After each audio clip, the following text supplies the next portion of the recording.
بسم اللہ الرحمن الرحیم۔ السلام علیکم ورحمۃ اللہ وبرکاتہ۔ حضرت داؤد علیہ السلام کی قوم کے 70,000 آدمی عقبہ کے پاس سمندر کے کنارے ایلا نامی گاؤں میں رہتے تھے، اور یہ لوگ بڑی فراخی اور خوشحالی کی زندگی بسر کرتے تھے۔ اللہ تعالیٰ نے ان لوگوں کا اس طرح امتحان لیا کہ ہفتے کے دن مچھلی کا شکار ان لوگوں پر حرام فرما دیا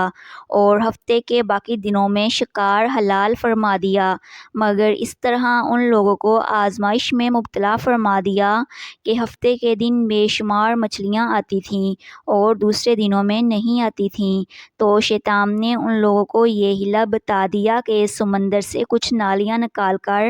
خشکی میں چند حوض بنا لو، اور جب ہفتے کے دن ان نالیوں کے ذریعے مچھلیاں حوض میں آ جائیں تو نالیوں کا منہ بند کر دو، اور اس دن شکار نہ کرو بلکہ دوسرے دن آسانی کے ساتھ ان مچھلیوں کو پکڑ لو۔ ان لوگوں کو یہ شیطانی حیلہ بازی پسند آ گئی، اور ان لوگوں نے یہ نہیں سوچا کہ جب مچھلیاں نالیوں اور حوضوں میں مقید ہو گئیں تو یہی ان کا شکار ہو گیا، تو ہفتے ہی کے دن شکار کرنا پایا گیا جو ان کے لیے حرام تھا۔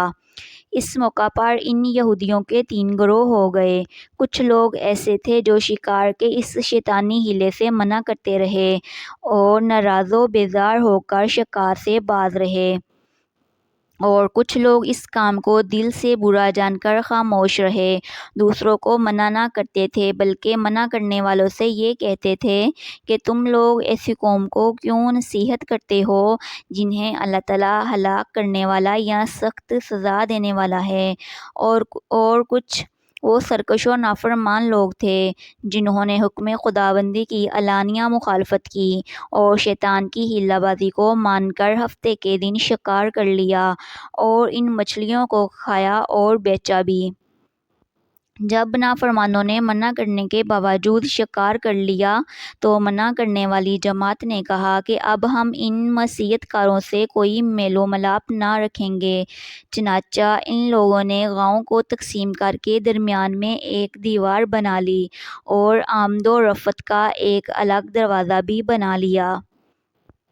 حضرت داؤد علیہ السلام نے غضبناک ہو کر شکار کرنے والوں پر لعنت فرما دی۔ اس کا اثر یہ ہوا کہ ایک دن خطا کاروں میں سے کوئی باہر نہیں نکلا، تو انہیں دیکھنے کے لیے کچھ لوگ دیوار پر چڑھ گئے تو کیا دیکھا کہ وہ سب بندروں کی صورت میں مسخ ہو گئے ہیں۔ اب لوگ ان مجرموں کا دروازہ کھول کر اندر داخل ہوئے تو وہ بندر اپنے رشتہ داروں کو پہچانتے تھے اور ان کے پاس آ کر ان کے کپڑوں کو سونگھتے تھے اور زاروں قطار روتے تھے، مگر لوگ ان بندر بن جانے والوں کو نہیں پہچانتے تھے۔ ان بندر بن جانے والوں کی تعداد 12,000 تھی۔ یہ سب 3 دن تک زندہ رہے اور اس درمیان میں کچھ بھی کھا پی نہ سکے، بلکہ یوں ہی بھوکے پیاسے سب کے سب ہلاک ہو گئے۔ شکار سے منع کرنے والا گروہ ہلاکت سے سلامت رہا، اور صحیح قول یہ ہے کہ دل سے برا جان کر خاموش رہنے والوں کو بھی اللہ تعالیٰ نے ہلاکت سے بچا لیا۔